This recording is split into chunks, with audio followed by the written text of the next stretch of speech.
Assalamualaikum warahmatullahi wabarakatuh. Selamat pagi, jumpa lagi dengan saya di channel Insan Tani. Beberapa waktu yang lalu ada pertanyaan dari penonton saya, Pak, kenapa tanaman saya mati ketika saya lakukan pemupukan? Maka jawabannya ada beberapa hal yang dapat menyebabkan kematian tanaman saat kita melakukan pemupukan. Untuk itu ikuti terus video saya agar para insan tani mendapat informasi yang jelas dan akurat. Nah, banyak penyebab yang membuat tanaman mengalami kematian atau minimal stres berat ketika kita melakukan pemupukan. Lebih-lebih ketika pemupukan itu dilakukan pada saat musim kemarau. Ada beberapa penyebabnya. Yang pertama, kita salah memilih jenis pupuk. Lalu, saat kita melakukan pemupukan, kita melakukan pemupukan dengan overdosis. Lalu, saat kita melakukan pemupukan, kita salah ketika menempatkan pupuk pada zona perakarannya.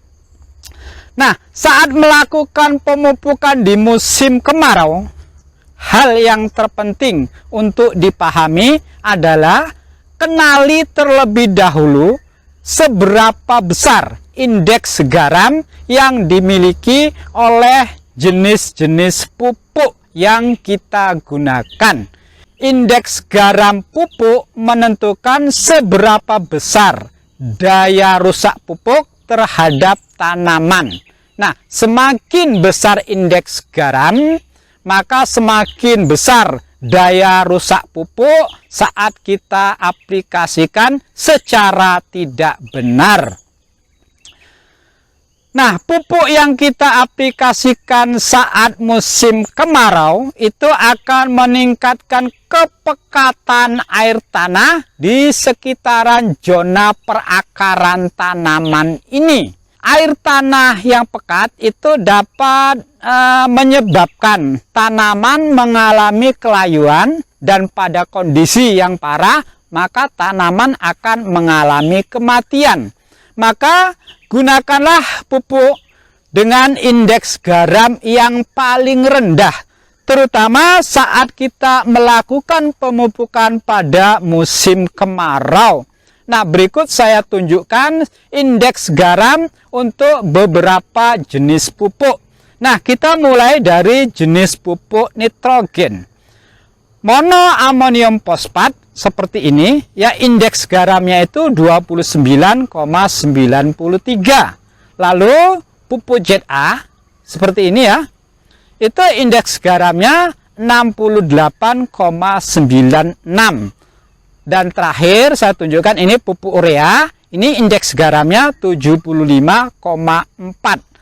Artinya dari ketiga jenis pupuk N ini, indeks garam yang paling tinggi itu adalah pupuk urea.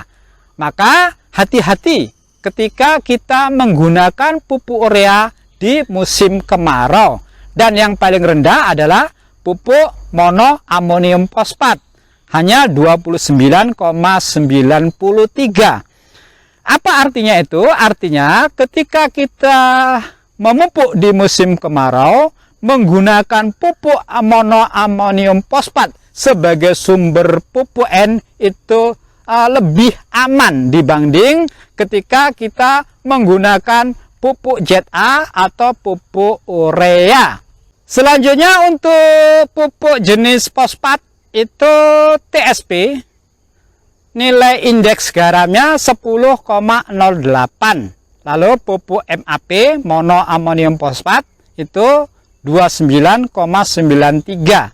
Dan pupuk DAP di amonium fosfat, indeks garamnya 34,21. Nah, indeks garam terendah untuk jenis pupuk fosfat adalah pupuk TSP. Apa artinya? Artinya ketika kita memupuk pada musim kemarau, untuk sumber P itu akan lebih aman ketika kita menggunakan pupuk TSP sebagai sumber fosfatnya. Nah, untuk pupuk kalium yang paling rendah indeks garamnya adalah pupuk kalium magnesium sulfat, atau kalau merek dagangnya ada subur kalibutir. Itu indeks garamnya 43,16. Lalu ada pupuk KNO3 atau kalium nitrat, indeks garamnya 73,63. Selanjutnya ada KCl, kalium klorida, itu indeks garamnya 116,16. Dari ketiga jenis pupuk yang saya sebutkan, untuk pupuk kalium KMG SO4 itu adalah pupuk yang paling rendah indeks garamnya. Maka penggunaan KMG SO4 atau merek dagang yang lain itu subur kalibutir itu akan jauh lebih aman kita gunakan dibanding dengan KNO3 atau KCl. Ini terutama ketika kita melakukan pemupukan di musim kemarau. Nah, saat musim kemarau hati-hati juga dengan dosis pupuk. Nah, overdosis pupuk berarti kematian tanaman itu akan menanti. Nah, berikut saya sampaikan dosis penggunaan pupuk. Nah, di sini saya contohkan saja pupuk NPK untuk beberapa jenis tanaman. Semisal cabai, kalau kita menggunakan sistem kocor itu 20 sampai 50 gram per liter air, atau kalau kita menggunakan sistem sebar 5 sampai 10 gram per batang tanaman cabai. Selanjutnya untuk tanaman tomat itu kalau kita menggunakan sistem kocor 20 sampai 40 gram per liter air. Nah, 5 atau 10 gram per batang tanaman. Nah, untuk melon sama sistem kocor 20 sampai 50 gram per liter, untuk per batang 5 sampai 10 gram per batang. Nah, selanjutnya semangka sistem kocor 20 sampai 50 gram per liter air. Lalu untuk tanaman rambutan seperti ini itu 200 sampai 400 gram per pohon, dan tanaman mangga seperti ini juga 200 sampai 600 gram per pohon. Selanjutnya, hal yang tak kalah penting, cara penempatan pupuk.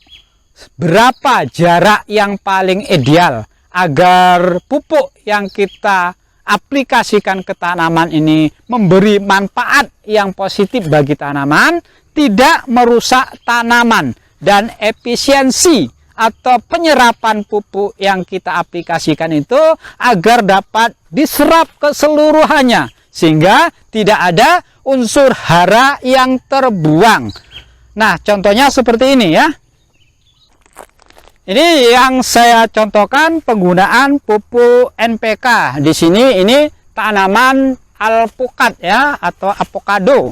Nah, bagaimana cara penempatan pupuk yang paling ideal? Ini batang tanaman, ini ujung tajuk tanaman, maka yang paling ideal itu kita letakkan lurus atau agak sedikit ke dalam dari tajuk tanaman terjauh dari tanaman ini. Ini tajuknya, berarti kira-kira di sinilah penempatan pupuk yang paling ideal ya. Beda dengan sistem kocor. Kalau sistem kocor dia sedikit mengarah ke batang, dia akan menyebar ke sekitaran zona perakaran, dia lebih cepat menyebar. Kalau sistem tebar, yang terbaik itu di sini ya. Jangan terlalu rapat ke batang tanaman. Nah, ketika terlalu rapat ke batang tanaman, itu dapat menyebabkan kematian tanaman. Terlebih-lebih pada tanaman semusim seperti cabai, terong, atau yang lainnya. Begini caranya.